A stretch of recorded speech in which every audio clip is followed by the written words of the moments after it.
Hey everyone, Brent Harris here, St. John Tool Library. Every once in a while we like to do a freebie, and as many of you would know, we do classes throughout the week here. Schedule will be launched in July of 2018, but every once in a while we like to throw on our YouTube channel a freebie on how to do something neat, how to do something interesting at an affordable rate. So let's take a look at the floor here. Pan down, Luke. So this is hemlock. We finished this with 2 coats. This is not tongue and groove. This is about as rough as it gets. This is 7/8 hemlock, planed down 1 pass through the planer, and then, like I said, 2 coats of a Verathane Pro. And as you can see, it has a really nice look. Especially in a shop setting like ours, maybe in a garage, maybe in a basement. This is easily something that is tough and long-lasting. One of the nice things about hemlock is that it actually, as it ages, it gets stronger.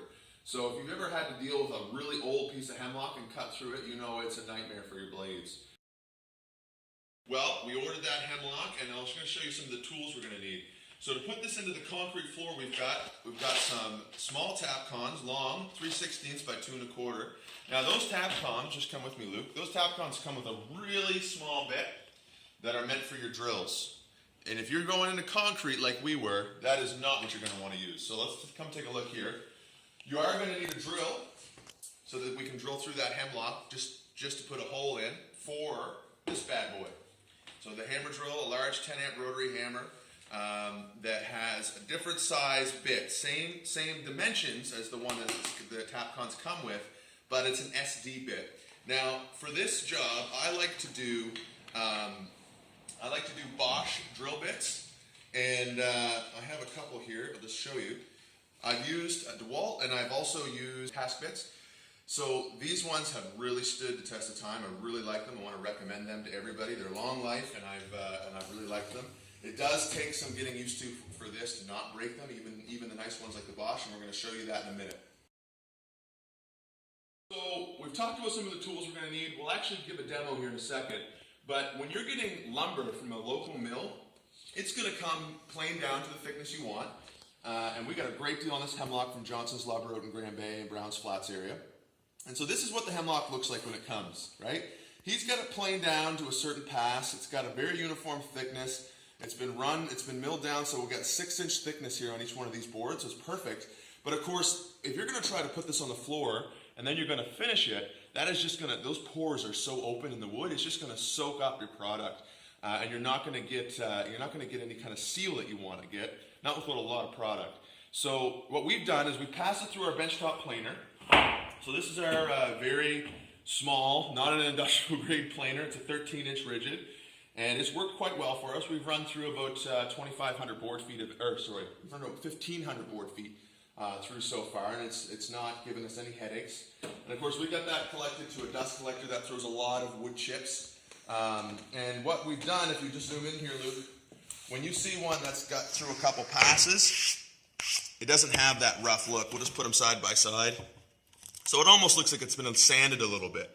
So it's a little more finished. These pores are closed up a little more, and it's not going to take as much product. So I'd highly recommend, if you're getting that rough lumber, to spend some time, find somebody with a planer, go to your local tool library or workshop if they have one, and just run those through first before you put them down. Okay, we got it planed down. We've got the tools that we need. We got all the different fasteners, those Tapcons in this case. If you're just going into wood, all you need is a basic deck screw. This is again a very rough styled floor. There's no tongue and groove. There's no nice brad nailer or floor nailers making that nice finished look. It looks more like an old saloon, really, and it has some of that Western allure to it. So what are we going to need to do now? We're going to dry fit it all out. So none of these boards are fixed to the floor yet. Some of them are over there. And we've just kind of come from a transitional room. Don't mind the paint spill. But you can see the transition here where we stop. We're going to sand that paint back out so we can get it looking pretty again. And then we're over here. Now again, we haven't sanded this floor after we put it down. Besides that one paint spill spot, we're not going to sand this. We're going to keep that rough look. So you've got to dry fit it. Everything's tight. You're looking at where your working space is, and you're going to try to get it as tight as you can. So we're going to take the first thing. We're going to take just a bit bigger wood bit than what calls for. So that's in this case that's a 3/16 wood bit, You're just going to go in, you're just going to drill 2 holes on the butt of every board, and then about every 3 feet. So just zoom in here, Luke. So we got 2 holes going in here. We got one on the butt, one on this butt. Now we got some separation here, and which we'll fix in a second, but we'll just work at this little piece here. Now this is the next big item, and I can't stress this enough. You have got to let this tool do the work.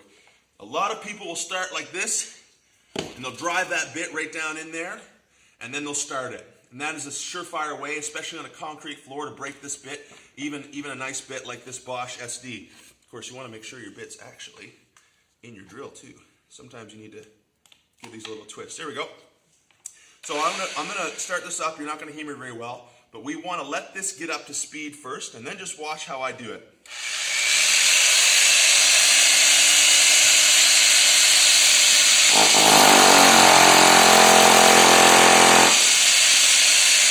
So I started that in there nice and slow, and I let up right now because I just want to say what I do is I go in and out. I pull that concrete dust in and out. I don't just keep driving it home. Again, that's another way you're going to break those bits.